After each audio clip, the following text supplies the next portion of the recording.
Ini adalah kisah nyata tentang penangkapan ular sebesar batang pohon kelapa yang terjadi di Desa Latompe, Kecamatan Lawa, Kabupaten Muna Barat, Sulawesi Tenggara pada tahun 2022 lalu. Begini kisah lengkapnya. Di sebuah desa terpencil bernama Latompe di Sulawesi Tenggara, suasana mencekam menyelimuti warganya. Sudah berminggu-minggu mereka kehilangan ternak secara misterius, tanpa jejak atau tanda-tanda yang jelas.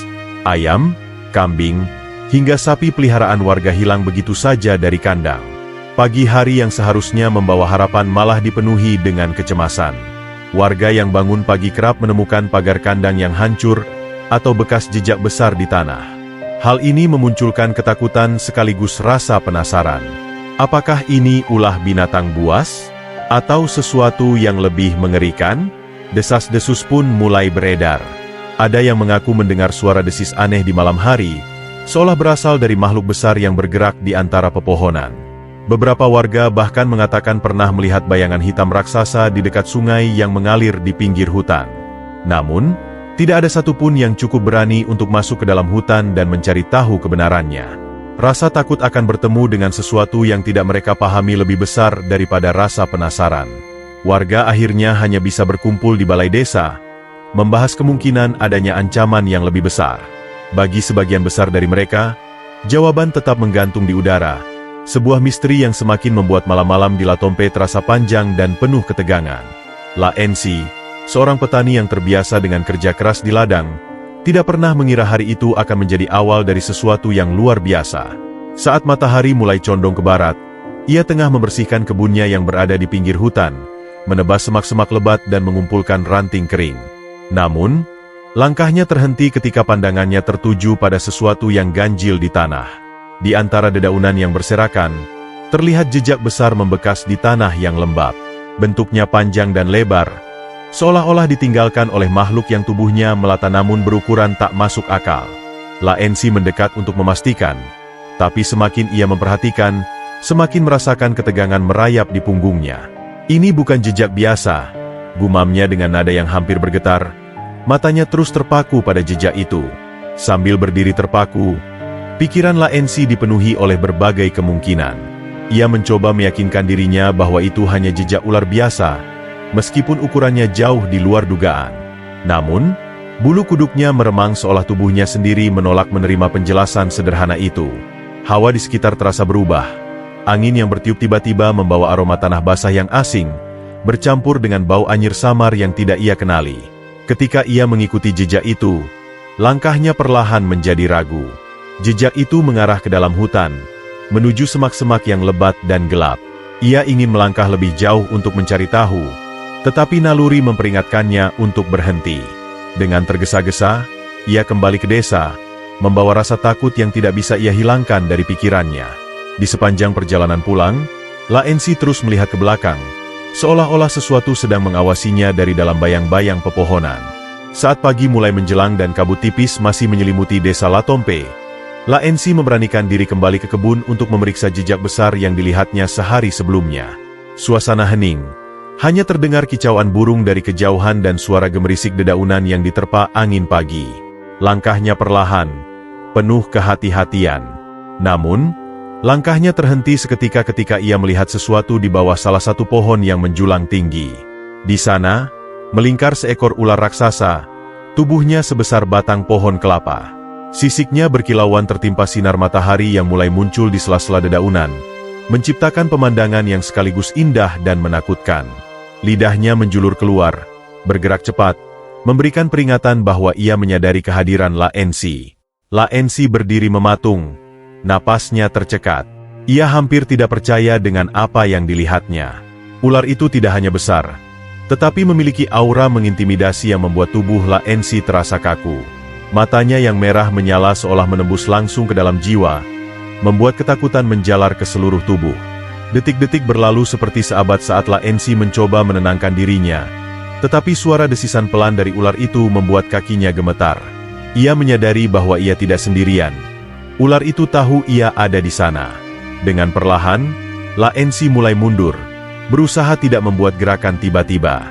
Namun, seiring setiap langkah mundurnya, ia merasa tatapan tajam ular itu terus mengawasinya, mencatat setiap gerakan kecilnya. Saat akhirnya ia berhasil berbalik dan melarikan diri, hanya satu pikiran yang memenuhi kepalanya.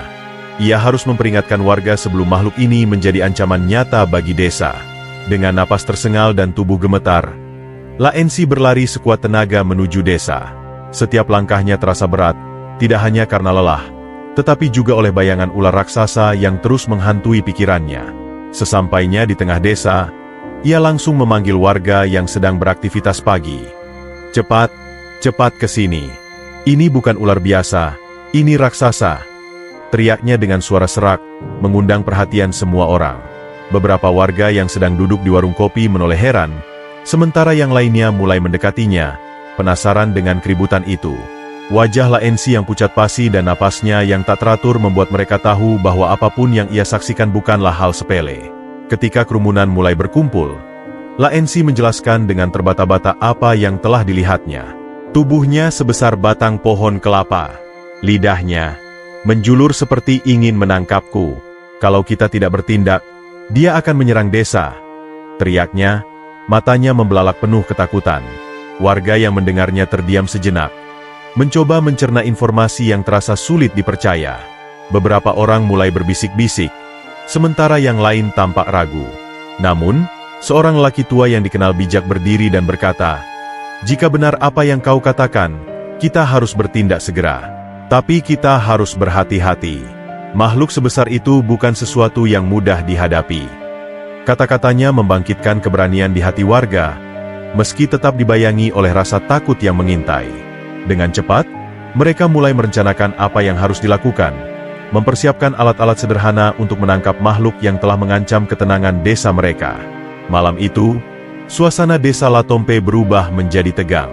Di bawah sinar remang lampu minyak, seluruh warga berkumpul di balai desa. Angin malam yang dingin membawa bisikan rasa takut dan kecemasan di antara mereka. Kepala desa berdiri di tengah kerumunan, mencoba menjaga ketenangan meski wajahnya menunjukkan kekhawatiran. "Kita tidak bisa membiarkan ular sebesar itu berkeliaran begitu saja. Ini bukan hanya soal ternak yang hilang, tapi soal keselamatan kita semua," ucapnya dengan suara tegas. Namun nada suaranya juga menyeratkan beban berat yang ia rasakan. Laensi, yang menjadi saksi pertama, mengulangi ceritanya dengan lebih rinci, menggambarkan ukuran ular dan bahayanya, membuat beberapa warga bergidik ketakutan. Namun, tak semua warga setuju untuk ikut menangkap ular tersebut. Beberapa orang, terutama mereka yang lebih tua, menolak keras. "Itu bukan ular biasa, mungkin itu makhluk penjaga hutan. Jika kita mengganggunya, kita bisa kena bala," kata salah satu tetua desa dengan nada cemas. Sementara itu, sebagian pemuda desa bersemangat untuk menghadapi tantangan ini, meskipun rasa takut terlihat jelas di mata mereka. Perdebatan pun berlangsung sengit, antara mereka yang ingin melindungi desa dan yang takut menjadi korban. Kepala desa, setelah mendengar semua pendapat, akhirnya memutuskan untuk membentuk kelompok kecil yang terdiri dari 9 orang paling berani, termasuk Laensi. "Kita harus melakukannya dengan hati-hati dan menggunakan akal, bukan hanya keberanian," ujar kepala desa, sebelum membubarkan pertemuan. Malam itu, suasana desa sunyi, hanya suara angin yang berhembus di antara pepohonan, seolah memperingatkan bahaya yang menanti mereka di pagi hari. Kabut tebal masih menggantung di atas desa ketika 9 warga yang dipimpin oleh Laensi mulai memasuki hutan. Suasana pagi yang biasanya membawa ketenangan kini terasa mencekam. Langkah kaki mereka terdengar berirama, tapi penuh keraguan. Masing-masing membawa peralatan seadanya. Tali kasar yang sudah usang, tombak dengan mata yang tidak terlalu tajam, dan parang untuk berjaga-jaga. Namun, apa yang benar-benar mereka bawa dalam hati adalah keberanian yang bercampur dengan rasa takut yang sulit mereka abaikan. Pepohonan besar menjulang di sekeliling, menciptakan bayangan gelap yang terasa seolah-olah mengintai. Suara hewan liar sesekali terdengar, membuat mereka saling bertukar pandang, berharap tidak ada yang menyerah sebelum sampai ke tujuan. Di tengah perjalanan, kabut semakin pekat, membuat pandangan mereka terbatas. Mereka berhenti sejenak untuk mengatur napas, sementara Laensi menunjuk arah yang ia yakini sebagai tempat ular itu bersembunyi. "Hati-hati dengan setiap langkah. Kita tidak tahu kapan dia akan muncul," bisiknya dengan suara pelan, tapi cukup untuk membuat ketegangan semakin terasa. Salah seorang dari mereka, seorang pemuda bernama Wandi, memegang tombaknya lebih erat, mencoba menyembunyikan rasa gugup yang terlihat jelas di matanya. Setiap bunyi kecil, seperti ranting yang patah atau dedaunan yang bergesekan, membuat mereka terkejut. Mereka melangkah lebih dalam, merasa seolah-olah mereka bukan hanya memasuki hutan, tapi dunia lain yang penuh misteri. Hati mereka berdebar semakin kencang, menyadari bahwa setiap langkah membawa mereka lebih dekat pada bahaya yang tak terbayangkan. Setelah berjalan lebih dalam ke hutan, rombongan akhirnya tiba di sebuah area yang sedikit terbuka, di mana sinar matahari mulai menembus kabut dan dedaunan tebal. Mereka berhenti mendadak ketika melihat pemandangan yang mengerikan di depan mata mereka. Seekor ular raksasa yang tubuhnya sebesar batang pohon kelapa sedang melingkar dengan santai, rahangnya yang besar menganga, perlahan menelan seekor babi hutan yang masih terlihat segar. Suara tulang babi yang remuk terdengar jelas di udara, membuat nyali mereka ciut. Sisik ular itu berkilauan, dan setiap gerakannya menunjukkan kekuatan luar biasa yang membuat mereka sadar betapa kecilnya mereka dibandingkan makhluk itu. Namun, rasa takut itu bercampur dengan kewajiban untuk melindungi desa, memaksa mereka untuk mengambil tindakan. Dengan isyarat dari Laensi, mereka mulai mendekat perlahan, mencoba mengelilingi ular itu dari berbagai sisi.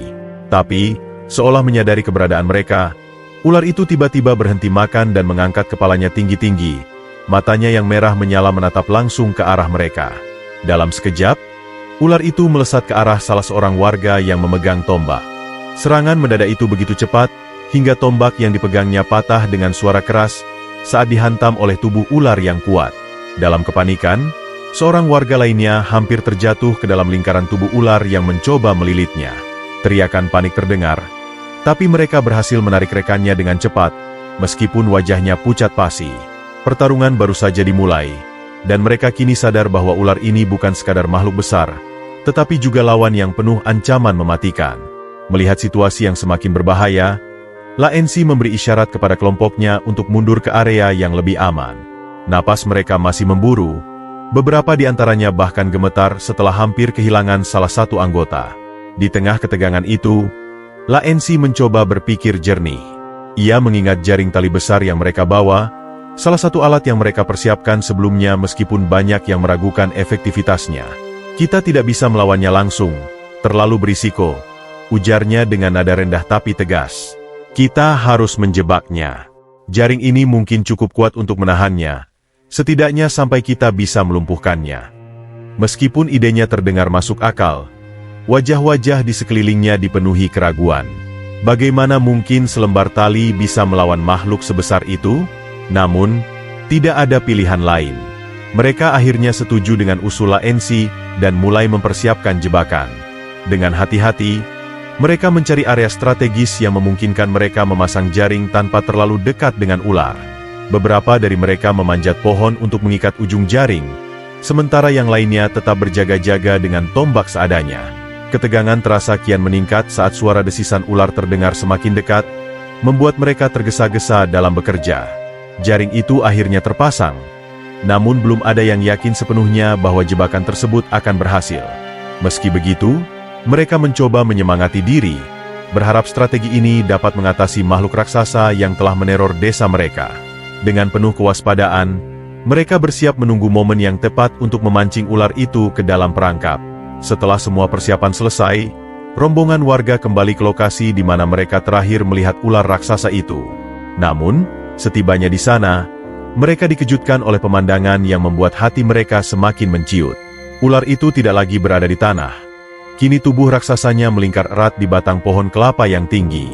Kepalanya menjulur keluar di antara dedaunan. Matanya yang merah menyala seolah mengawasi setiap gerakan mereka dari atas. Lidahnya menjulur dengan ritme yang lambat, menciptakan suasana yang lebih menyeramkan. Ular itu tampak tidak terganggu, seperti sengaja menunjukkan dominasinya kepada para manusia yang berusaha menantangnya. Pemandangan ini membuat beberapa warga mundur beberapa langkah, merasa rencana mereka telah gagal sebelum dimulai. Ketegangan pun berubah menjadi perdebatan sengit. Dia di atas sekarang.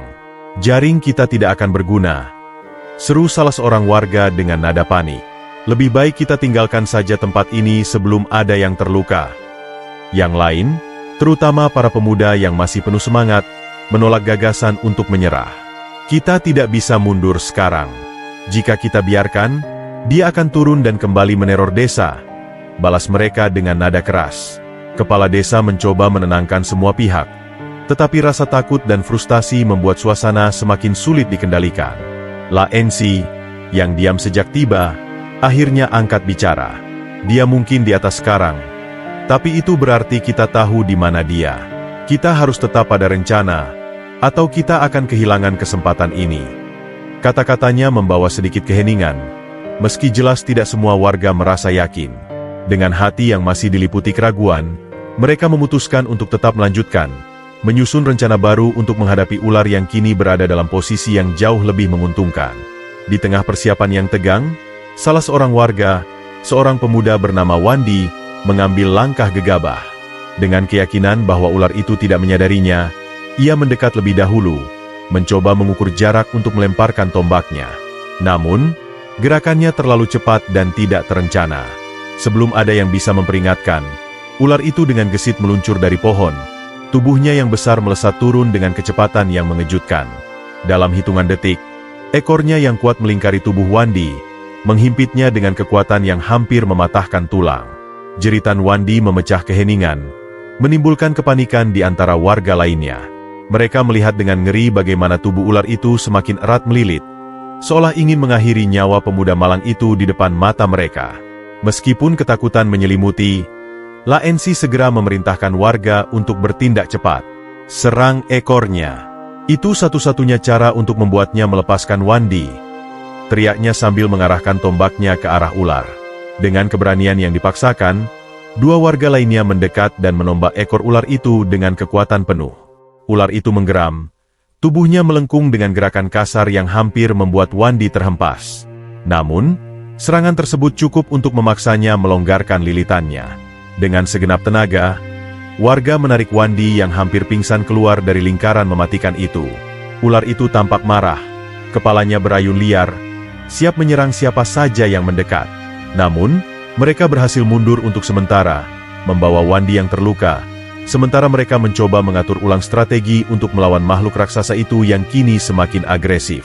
Di tengah kekacauan yang nyaris membuat warga kehilangan arah, dari kejauhan seorang tetua desa berjalan perlahan ke arah mereka. Tubuhnya bungkuk, dan tangan tuanya menggenggam tongkat kayu yang telah menemaninya bertahun-tahun. Wajahnya yang penuh keriput memancarkan ketenangan yang kontras dengan ketegangan di sekitar. Tetua itu dikenal sebagai penjaga tradisi desa, seorang yang dianggap memahami hubungan manusia dengan alam dan makhluk-makhluk di dalamnya. Ia membawa sebuah kantong kecil berisi ramuan dan benda-benda yang ia sebut sebagai pelindung dari bahaya. "Kalian harus tenang," katanya dengan suara yang lembut namun tegas.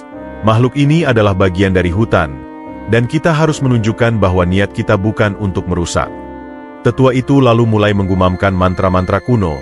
Suaranya bergema di tengah hutan yang sunyi. Tangannya bergerak perlahan, menyebarkan ramuan ke udara, sementara ia mendoakan keselamatan bagi semua orang yang hadir. Suasana di sekitar mulai berubah. Ketegangan yang tadi terasa mencekik perlahan mereda, digantikan oleh rasa percaya diri yang timbul kembali di hati para warga. Kehadiran tetua itu menjadi simbol bahwa mereka tidak sendirian dalam menghadapi ular raksasa ini. Dengan hati yang lebih tenang, tim penangkap kembali menyusun strategi, mendengarkan saran dari tetua desa yang meminta mereka bertindak dengan lebih bijaksana. Semangat baru mulai mengalir di antara mereka, menggantikan rasa takut yang sebelumnya mendominasi. Mereka tahu, perjuangan ini belum selesai, tetapi setidaknya mereka kini merasa memiliki kekuatan lebih untuk menghadapi tantangan di depan. Malam tiba dengan perlahan, membawa kegelapan yang menyelimuti hutan. Warga yang tergabung dalam tim penangkap berjongkok di balik semak-semak, menjaga jarak dari pohon tempat ular raksasa itu melingkar. Mereka memutuskan untuk menunggu hingga malam, berharap ular turun dengan sendirinya untuk mencari mangsa. Cahaya bulan yang redup menembus celah dedaunan, menciptakan bayangan-bayangan bergerak yang semakin menambah suasana mencekam. Setiap suara kecil, desiran angin, patahan ranting, atau gemerisik dedaunan, terdengar seperti ancaman yang mendekat. Mereka saling bertukar pandang, mata mereka penuh waspada, sementara tangan menggenggam erat tombak atau tali yang siap digunakan kapan saja. Ketegangan semakin memuncak ketika suara desisan pelan mulai terdengar dari atas pohon, seperti peringatan dari makhluk besar yang menyadari keberadaan mereka. Beberapa warga menggigit bibir untuk menahan rasa takut, sementara yang lain memegang napas, berharap ular itu benar-benar akan turun. Tidak ada yang berbicara, hanya detak jantung yang terasa begitu keras di dada masing-masing. Malam itu terasa begitu panjang. Waktu berjalan lambat seolah menguji keberanian mereka. Dalam diam, mereka bertarung dengan rasa takut yang terus merayap, menunggu momen yang tepat untuk melancarkan rencana mereka. Setiap detik terasa seperti pertarungan batin, antara keinginan untuk lari dan keberanian untuk bertahan. Setelah berjam-jam menunggu dalam ketegangan, akhirnya ular raksasa itu mulai bergerak. Tubuh besarnya melonggarkan lilitan dari batang pohon kelapa. Sisiknya yang berkilauan tampak jelas di bawah cahaya bulan. Dengan gerakan perlahan tapi penuh kewaspadaan, ular itu menuruni batang pohon, seolah mencium sesuatu di sekitar. Warga yang bersembunyi segera bersiap. Jantung mereka berdebar kencang saat melihat makhluk itu berada di dalam jangkauan jebakan yang mereka pasang. Ketika ular itu akhirnya menyentuh tanah, salah satu warga menarik tali jebakan, menjatuhkan jaring besar di atas tubuhnya. Dalam sekejap, ular itu terkepung. Tubuhnya yang panjang dan besar mulai terjerat dalam jaring yang mereka pasang dengan susah payah. Namun, perjuangan mereka belum selesai. Ular raksasa itu meronta dengan kekuatan yang menggetarkan tanah di sekitarnya. Tubuhnya yang besar dan kuat bergeliat dengan liar, mencoba meloloskan diri dari jebakan yang menahannya. Jaring yang sebelumnya melilit tubuhnya kini terombang-ambing, sementara simpul-simpulnya mulai terkoyak. Ular itu menyerang dengan membabi buta, kepalanya bergerak cepat, mengayun ke segala arah, dan ekornya menghantam tanah dengan keras hingga menciptakan suara berdebam yang menggetarkan. Setiap kali warga mencoba mendekat untuk memperkuat ikatan jaring, ular itu melilitkan tubuhnya ke arah mereka, membuat mereka mundur dengan cepat. Keadaan semakin genting, karena setiap detik yang berlalu memberi peluang bagi makhluk itu untuk membebaskan diri. Namun, warga tidak menyerah. Dengan teriakan Laensi yang memimpin mereka memutuskan untuk menggunakan satu strategi terakhir yang berani dan penuh risiko. Gunakan pohon itu. Jatuhkan ke arah tubuhnya. Teriak Laensi sambil menunjuk pohon kelapa yang sebelumnya menjadi tempat ular itu melingkar. Beberapa warga yang lebih kuat segera memanjat pohon, sementara yang lain mulai menarik jaring dengan seluruh tenaga yang tersisa, memaksa ular tetap berada di tempat. Dengan alat-alat seadanya, mereka memotong batang pohon kelapa secara cepat, lalu mendorongnya agar jatuh tepat ke arah ular. Pohon kelapa itu tumbang dengan suara gemuruh, menghantam tubuh ular yang masih mengamuk. Hantaman itu tidak melukai ular secara fatal, tetapi cukup untuk membuatnya melemah dan berhenti meronta sejenak. Dengan momentum itu, warga memperkuat jebakan mereka, mengikat simpul lebih erat, memastikan ular itu tidak lagi memiliki celah untuk melarikan diri. Di tengah suara napas yang terengah-engah, mereka akhirnya merasa sedikit lega meski tubuh mereka penuh keringat dan rasa takut belum sepenuhnya hilang. Setelah berjam-jam yang terasa seperti seabad, perlawanan ular raksasa itu akhirnya mereda. Tubuhnya yang besar dan kokoh kini tampak tak berdaya, terbaring di tanah dengan gerakan yang semakin lambat. Desisan yang sebelumnya memekakan telinga perlahan mereda menjadi desah pelan, tanda bahwa tenaga makhluk itu sudah habis. Warga, yang sejak awal dipenuhi rasa takut dan keraguan, kini berdiri dengan campuran rasa lega dan takjub. Beberapa dari mereka jatuh terduduk di tanah, mencoba mengatur napas setelah perjuangan yang begitu melelahkan. Tubuh mereka penuh dengan luka kecil akibat ranting tajam dan gesekan jaring. Tangan mereka kotor oleh tanah dan keringat yang bercampur. Namun, di balik semua itu, ada rasa bangga yang terpancar di wajah mereka. Mereka telah berhasil melakukan sesuatu yang luar biasa. Sorak-sorai kecil mulai terdengar. Awalnya hanya beberapa suara, lalu semakin membesar menjadi teriakan kemenangan yang menggema di seluruh hutan. Kita berhasil. Ular itu sudah lumpuh. Teriak salah satu warga dengan penuh semangat. Laensi, yang memimpin perjuangan ini, hanya bisa tersenyum lega, meskipun tubuhnya sendiri nyaris tak kuat berdiri. Warga saling merangkul. Beberapa bahkan tertawa kecil meskipun napas mereka masih terengah-engah. Malam yang dingin terasa hangat oleh semangat kebersamaan yang terjalin di antara mereka. Di balik kegelapan hutan, mereka menyadari bahwa ini bukan hanya kemenangan melawan ular raksasa, tetapi juga kemenangan melawan rasa takut yang sebelumnya melumpuhkan hati mereka. Meski luka dan kelelahan terasa, mereka tahu bahwa upaya ini telah menyelamatkan desa dari ancaman besar. Kabar tentang penangkapan ular raksasa sebesar batang pohon kelapa segera menyebar seperti api yang menyambar hutan kering. Dalam hitungan hari, Berita ini tidak hanya menjadi pembicaraan hangat di desa Latompe, tetapi juga menjangkau desa-desa tetangga. Cerita warga yang penuh keberanian dan perjuangan mereka melawan makhluk sebesar itu menarik perhatian media lokal. Wartawan datang dengan peralatan kamera dan alat perekam, mewawancarai warga yang terlibat dalam penangkapan tersebut. Mereka ingin mendengar setiap detail, dari saat ular pertama kali terlihat hingga bagaimana jebakan berhasil menjinakkannya. Warga, meskipun lelah, berbicara dengan bangga, menceritakan bagaimana mereka bersatu untuk menghadapi ancaman yang begitu besar.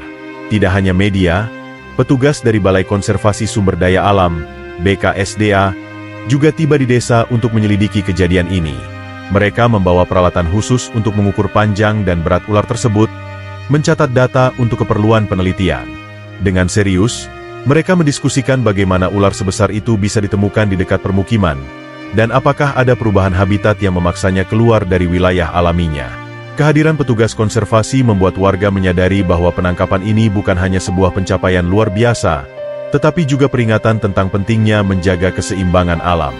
Di tengah kerumunan, warga menyaksikan dengan penuh rasa heran saat para petugas bekerja, menyadari bahwa kisah desa mereka kini menjadi perhatian banyak orang, membawa dampak yang jauh lebih besar daripada yang mereka bayangkan. Setelah ular raksasa berhasil ditangkap dan ancaman terhadap desa mereda, perdebatan baru muncul di antara warga. Sebagian besar dari mereka, terutama para petani dan nelayan yang merasa langsung dirugikan oleh hilangnya ternak, melihat ular itu sebagai peluang ekonomi. Dagingnya pasti laku mahal di pasar, ujar salah seorang warga dengan nada penuh semangat. Dengan ukuran sebesar itu, kita bisa mendapatkan banyak uang, cukup untuk memperbaiki kandang dan mengganti ternak yang hilang. Ide ini dengan cepat mendapat dukungan dari beberapa warga lain yang melihat ular tersebut bukan hanya sebagai ancaman, tetapi juga sebagai sumber penghasilan di tengah kesulitan mereka. Mereka mulai merencanakan cara untuk menjual ular itu ke pedagang lokal, atau bahkan membawa dagingnya ke kota. Namun, kepala desa dan tetua desa segera turun tangan, memperingatkan bahwa langkah seperti itu bisa membawa konsekuensi serius. Ular ini bukan sekadar hewan liar biasa, ujar kepala desa dengan nada tegas. Makhluk sebesar ini adalah bagian penting dari ekosistem, dan membunuhnya bisa membawa dampak yang lebih besar pada keseimbangan alam di sekitar kita. Tetua desa menambahkan, dengan suaranya yang penuh wibawa, bahwa desa mereka memiliki kewajiban moral untuk menjaga satwa liar, terutama makhluk sebesar dan sekuat ular ini. Jika kita menjualnya, kita tidak hanya melanggar hukum, tetapi juga melupakan nilai-nilai yang diajarkan leluhur kita tentang hidup berdampingan dengan alam. Perdebatan ini memecah opini warga, tetapi pada akhirnya, banyak yang mulai memahami bahwa melindungi ular tersebut lebih penting daripada keuntungan sesaat. Kepala desa memutuskan untuk menyerahkan ular itu ke pihak berwenang. Sebuah keputusan yang meskipun berat, mencerminkan kebijaksanaan dan tanggung jawab mereka sebagai penjaga desa.